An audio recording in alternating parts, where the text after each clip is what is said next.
నదులంత విస్తార తైలము నీకిచ్చిన చాలునా గర్భఫలమైన నా జ్యేష్ఠ పుత్రుని నీకిచ్చిన చాలునా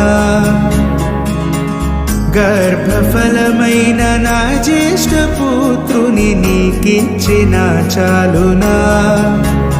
ఏడాది దూడలనా వేలాది పొటేళ్ళనా ఏడాది దూడలనా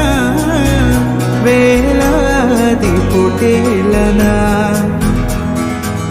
నీవు చేసిన ఉపకారములకు నేనేమి చెల్లింతును